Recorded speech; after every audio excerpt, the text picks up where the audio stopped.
다 같이 찬송가 88장 찬양 드리심으로 새벽 예배를 시작하도록 하겠습니다. 찬송가 88장입니다. 내 진정 사모하는 친구가 되시는 구주 예수님은 아름다워라. 산 밑에 백합화요 빛나는 새벽별 주님 영원할 길 아주 없도다. 내 맘이 아플 적에 큰 위로 되시며 나 외로울 때 좋은 친구라. 주는 저 산 밑에 백합 빛나는 새벽별 이 땅 위에 비길 것이 없도다. 내 맘의 모든 염려 이 세상 고락도 주님 항상 같이 하여 주시고 시험을 당할 때에 악마의 개교를 즉시 물리치사 나를 지키네. 온 세상 날 버려도 주 예수 안 버려 끝까지 나를 돌아보시니. 주는 저 산 밑에 백합 빛나는 새벽별 이 땅 위에 비길 것이 없도다. 내 맘을 다하여서 주님을 따르면 길이 길이 나를 사랑하리니. 물불이 두렵지 않고 창검도 겁없네. 주는 높은 산성 내 방패시라. 내 영혼 먹이시는 그 은혜 누리고 나 친히 주를 뵙기 원하네. 주는 저 산 밑에 백합 빛나는 새벽별 이 땅 위에 비길 것이 없도다. 아멘. 사도신경으로 신앙 고백하시겠습니다. 전능하사 천지를 만드신 하나님 아버지를 내가 믿사오며 그 외아들 우리 주 예수 그리스도를 믿사오니 이는 성령으로 잉태하사 동정녀 마리아에게 나시고 본디오 빌라도에게 고난을 받으사 십자가에 못 박혀 죽으시고 장사한 지 사흘 만에 죽은 자 가운데서 다시 살아나시며 하늘에 오르사 전능하신 하나님 우편에 앉아 계시다가 저리로서 산자와 죽은 자를 심판하러 오시리라. 성령을 믿사오며 거룩한 공예와 성도가 서로 교통하는 것과 죄를 사하여 주시는 것과 몸이 다시 사는 것과 영원히 사는 것을 믿사옵나이다. 아멘. 이 새벽에 함께 나누고자 하는 말씀은 마가복음 8장인데요. 오늘은 마가복음 8장 1절부터 10절까지를 제가 봉독해 드리겠습니다. 이는 초소에서 자막을 통해서 함께 읽으셨으면 좋겠습니다. 마가복음 8장 1절부터 10절까지 말씀입니다. 그 무렵에 또 큰 무리가 있어 먹을 것이 없는지라 예수께서 제자들을 불러 이르시되 내가 무리를 불쌍히 여기노라. 그들이 나와 함께 있은지 이미 사흘이 지났으나 먹을 것이 없도다. 만일 내가 그들을 굶겨 집으로 보내면 길에서 기진하리라. 그 중에는 멀리서 온 사람들도 있느니라. 제자들이 대답하되 이 광야 어디서 떡을 얻어 이 사람들로 배부르게 할 수 있으리이까. 예수께서 물으시되 너희에게 떡 몇 개나 있느냐. 이르되 7 이로소이다 하거늘 예수께서 무리를 명하여 땅에 앉게 하시고 떡 7개를 가지사 축사하시고 떼어 제자들에게 주어 나누어 주게 하시니 제자들이 무리에게 나누어 주더라. 또 작은 생선 2마리가 있는지라 이에 축복하시고 명하사 이것도 나누어 주게 하시니 배불리 먹고 남은 조각 7 광주리를 거두었으며 사람은 약 4,000명이었더라. 예수께서 그들을 흩어 보내시고 곧 제자들과 함께 배에 오르사 달마누다 지방으로 가시니라. 아멘. 예수님께서는요, 그 7장 마지막 절에 갈릴리 북부에 위치한 이방인 지역인 사역을 마치시고 두로와 시돈 그리고 데가볼리를 거쳐서 갈릴리로 돌아오셨다라고 이렇게 기록되어 있습니다. 같이 한번 읽어볼까요? 마가복음 7장 31절입니다. 예수께서 다시 두로 지방에서 나와 시돈을 지나고 데가볼리 지방을 통과하여 갈릴리 호수에 이르시네. 네, 이 과정에서요 아마도 많은 북쪽 지방의 이방인들과 예수님을 따르는 사람들이 이 예수님의 이적과 이 가르침에 감동해서 예수님을 따라서 갈릴리로 이렇게 따라온 것 같습니다.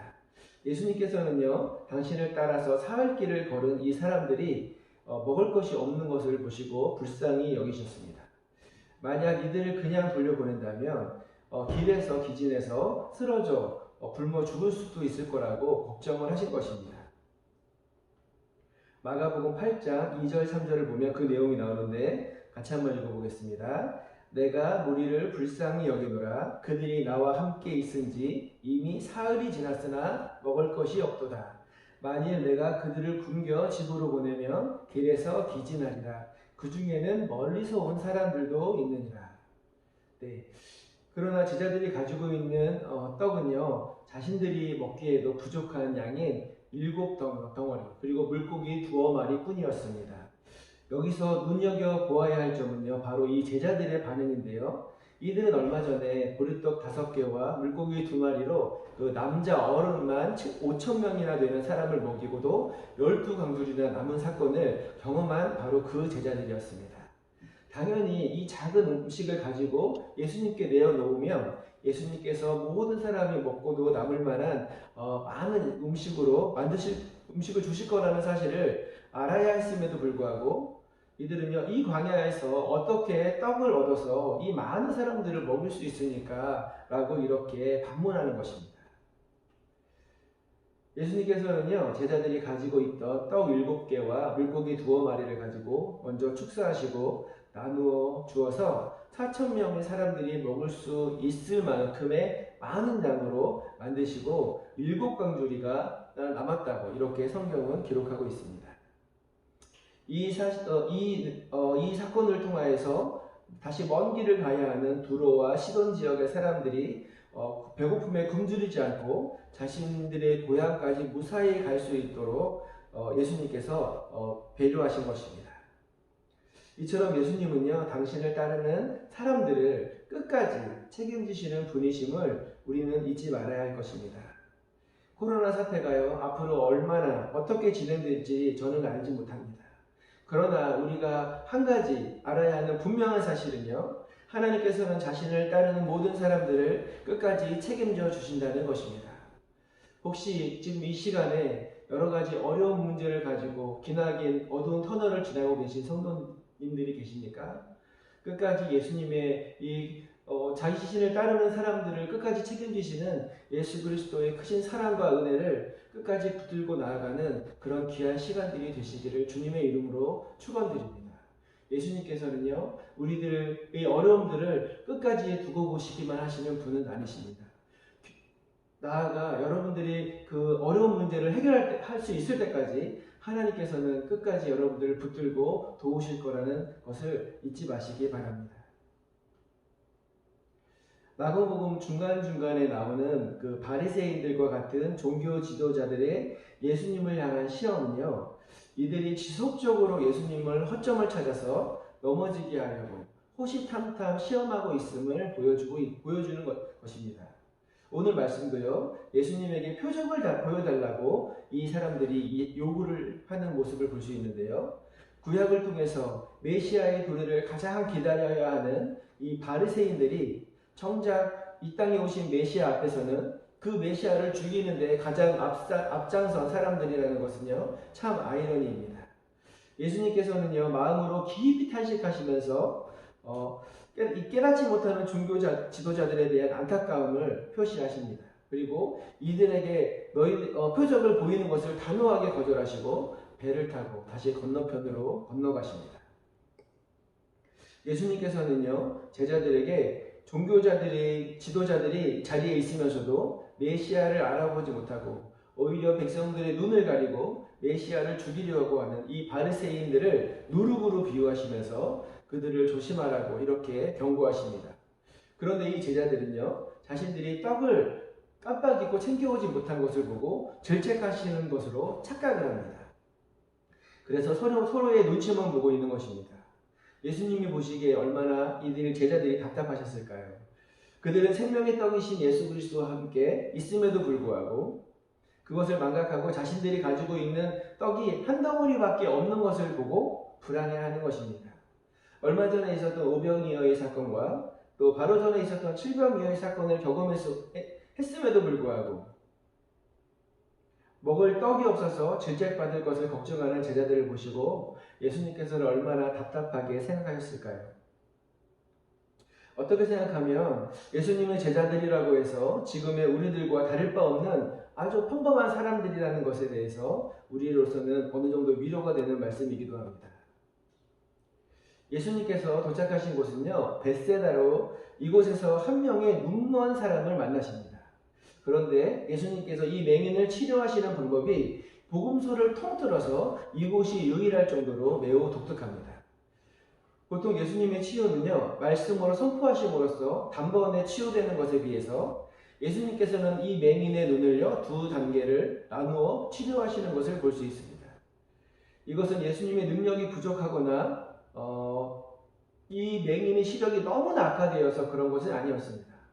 그럼에도 불구하고 왜 예수님께서 이러한 방법으로 치료하셨는지에 대해서는요, 우리가 말씀을 통해서 알 길은 없습니다. 중요한 것은 예수님께서는 특정한 방법으로만 병자들을 치유하시는 것이 아니라 다양한 예수님 안의 방법을 가지고 치유하신다는 것입니다. 사람마다 하나님의 은혜를 받아들이는 방법도 모두가 다를 것입니다. 어떤 사람들은 하나님 말씀을 단번에 깨닫고 깨우치는 사람이 있는 반면에 어떤 사람들은 여러 단계를 거쳐서 의심하고 또 다시 한번 확인하는 과정을 통해서 예수님을 받아들이는 사람도 있을 것입니다.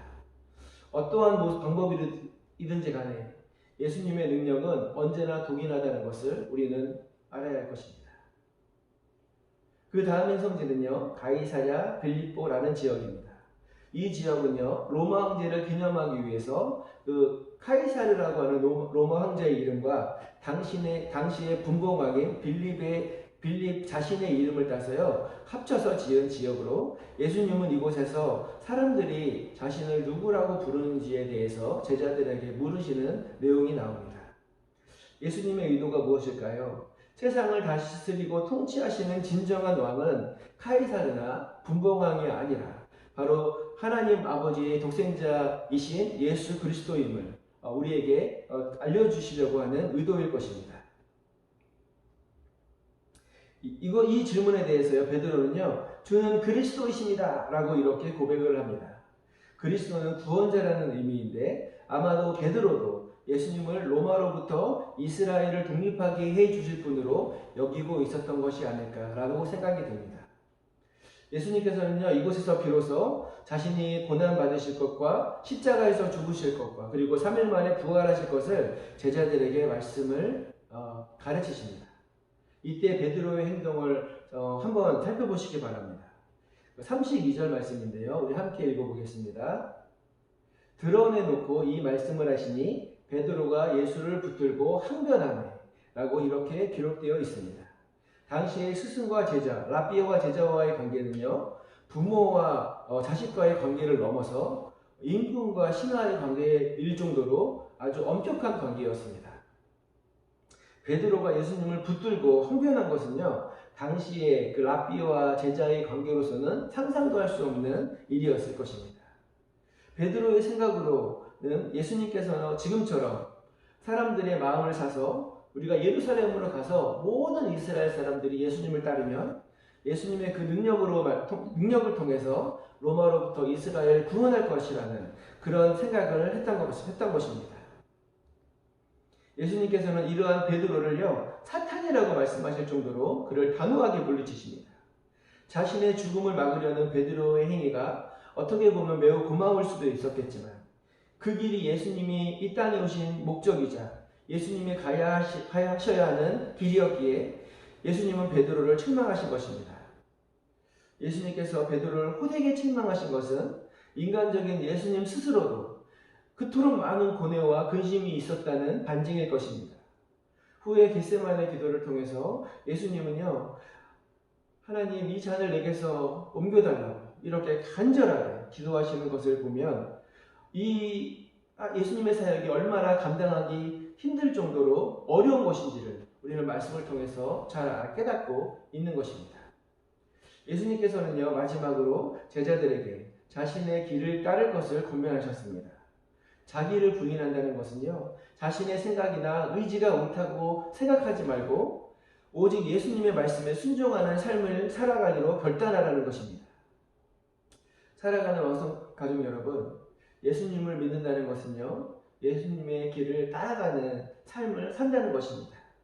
이 길은 어떻게 보면 손해보는 것 같고 또 어찌 보면 죽음의 길 같지만 이것은 예수님이 우리에게 허락하신 유일한 구원의 길임을 우리는 잊지 말아야 할 것입니다. 우리 이 시간의 마지막으로 마가복음 8장 34절 35절을 함께 읽고 마치도록 하겠습니다. 무리와 제자들을 불러 이르시되 누구든지 나를 따라오려거든 자기를 부인하고 자기 십자가를 지고 나를 따를 것이니라. 누구든지 자기 목숨을 구원하고자 하면 잃을 것이요 누구든지 나와 복음을 위하여 자기 목숨을 잃으면 구원하리라. 기도하겠습니다. 사랑의 하나님, 너무나 감사드립니다. 코로나 사태로 인해서 교회에서 모임이 허락되지 않았지만 이렇게 영상을 통해서라도 함께 은혜를 나누게 하시니 감사드립니다. 이런 어려운 시간일수록 우리 각자의 마음을 겸비해서 하나님과 1대1로 만나는 시간을 통하여 우리의 믿음이 더욱더 굳건해지는 그런 기간들이 될 수 있도록 인도하여 주옵시옵소서. 오늘 말씀을 통해 주신 은혜를 기억하고 예수 그리스도의 십자가를 지고 예수님의 길을 따라가기를 다짐하는 그런 귀한 하루가 되게 하시고 우리의 삶이 날마다 자기를 부인하는 삶이 되도록 인도하여 주시옵소서.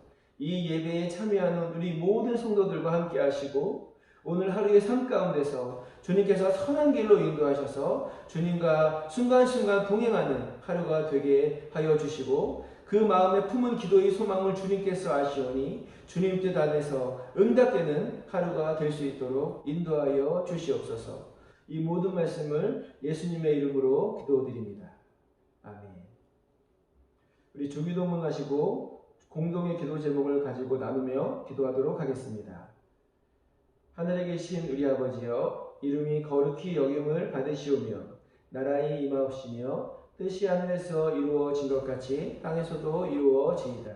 오늘날 우리에게 일용할 양식을 주옵시고 우리가 우리에게 죄지은 자를 사하여 준 것 같이 우리의 죄를 사하여 주옵시고 우리를 시험에 들게 하지 마옵시고 다만 악에서 구하옵소서. 대개의 나라와 권세와 영광이 아버지께 영원히 있사옵나이다. 아멘. 먼저는요, 코로나 사태가 속히 지나가도록 함께 중보하며 나아가겠습니다. 이 어려운 시간들이요, 우리 성도들의 믿음이 오히려 성숙한 시간이 되기를 기도했으면 좋겠습니다. 그리고 모든 예배가 회복될 때까지 우리 믿음을 굳건하게 지키도록 기도했으면 좋겠습니다. 오늘 말씀처럼 자기를 부인하고 자기 십자가를 지고 주님을 따르는 그런 귀한 우리 삶이 될 수 있게 해달라고 함께 기도했으면 좋겠습니다. 담임 목사님이 사역과 우리 사모님의 사역을 위하여 같이 중보했으면 좋겠습니다. 영육간의 강건함을 달라고 기도하시고요. 말씀을 통하여 우리 왕성교회 모든 성도들을 가르치실 때 우리가 아멘으로 화답하여서 하나님의 크신 은혜와 축복이 우리 담임 목사님으로부터 흘러차고 넘쳐서 우리 모든 성도들에게 전달되어지는 그런 귀한 우리 왕성교회 되게 해달라고 기도 부탁드리겠습니다.